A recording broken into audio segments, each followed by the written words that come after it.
কিছু বছর আগে বন্ধুদের সাথে একটা মুভি দেখতে গেছিলাম, হিরোইন। নামটা ডেফিনেটলি আপনারা সবাই শুনেছেন। বিশ্বাস করুন, একটা উইক ধরে নিজেকে হিরোইনের থেকে কম কিছু মনে করিনি বাড়িতে। আর অ্যাজ ইউজুয়াল মারাত্মকভাবে ঝাড় খেয়ে রিয়েলাইজ করলাম, না বাবা, সাধারণ বাড়ির আমি একটি মেয়ে। আচ্ছা, মনে করুন রোজ যেই রোলগুলো এই সিনেমাতে অ্যাক্টররা প্লে করছে, এক্স্যাক্ট সেই রোলগুলো যদি তারা বাড়িতে গিয়ে পালন করত। এই যেমন ধরুন শোলের গব্বর সিং। আসলে লাইফটা তো সিনেমার থেকে কম কিছু নয়, আর আমরা সেখানে অ্যাক্টার্স রোজ নিজেদের রোলটাকে প্লে করছি। বেসিক্যালি লাইফ কিন্তু একটা স্টেজ, যেখানে যেভাবে আমরা রোজ চলি সেই সিনগুলো স্ক্রিপ্টেড অলরেডি, আমরা সেই অনুযায়ী চলছি everyday. Basically it's a drama. ওই শেক্সপিয়ারের ওই কথাটা আপনারা সবাই নিশ্চয়ই শুনেছেন, all the world's a stage and all men and women are mere players. They all have their own exits and entrances. আমরা প্রত্যেকেই কোনো না কোনোভাবে কিছু ইমোশনাল টার্ময়েলের মধ্যে দিয়ে যাই এভরিডে, আর মনে করি যে that is an integral part আমাদের লাইফের।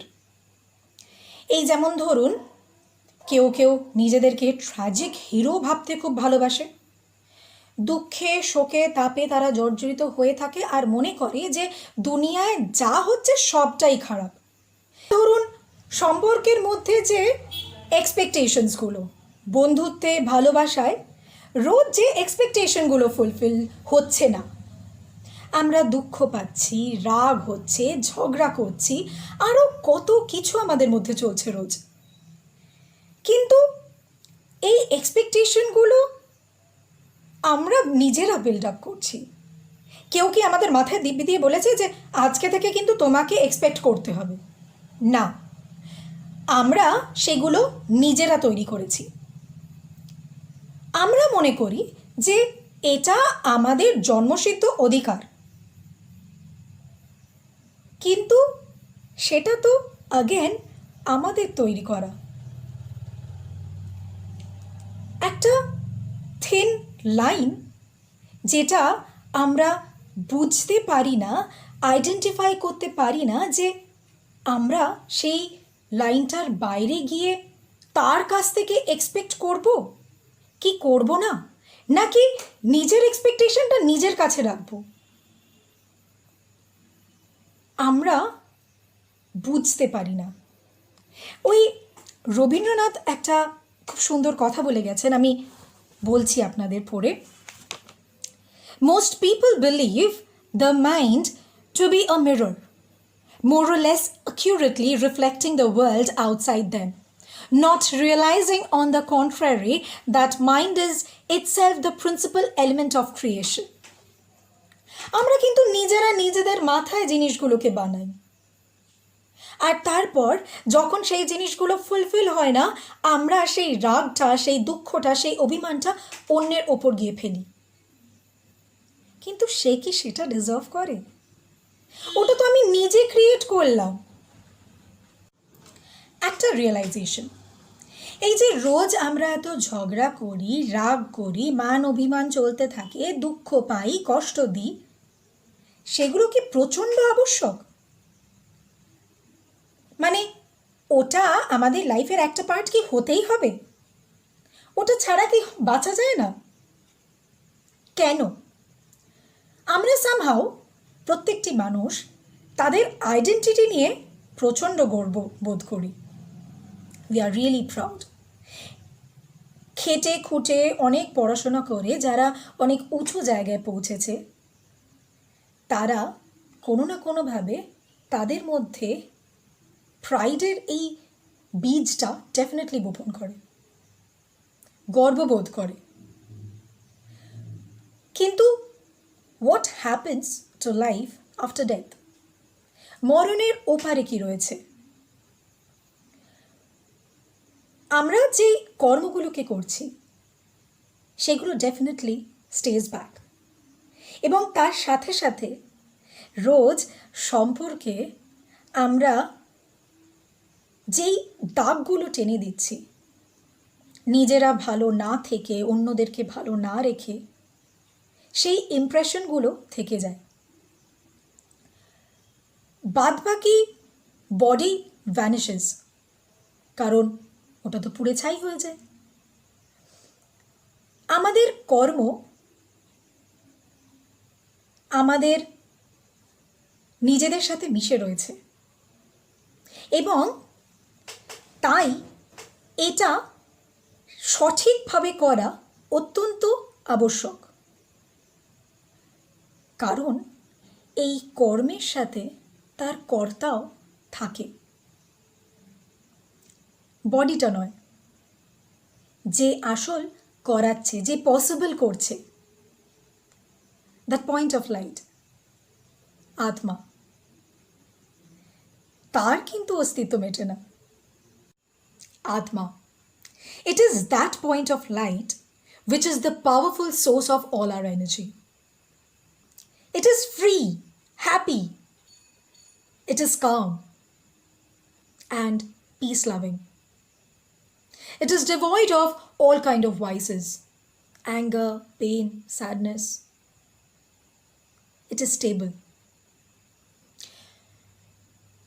It is a part of the drama of life, and when it enters a body, it is important to remember its true original self and maintain its true characteristic. Happiness is its original characteristic. Atma, it is that point of light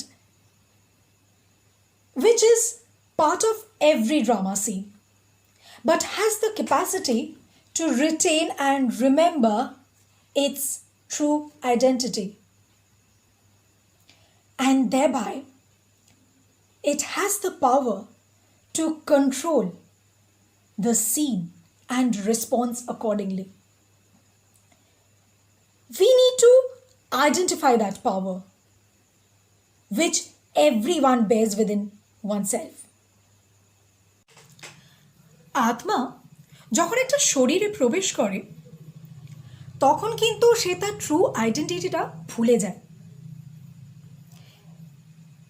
যেই রোলটা তার থাকে সেটাকে সে perfectly পালন করে।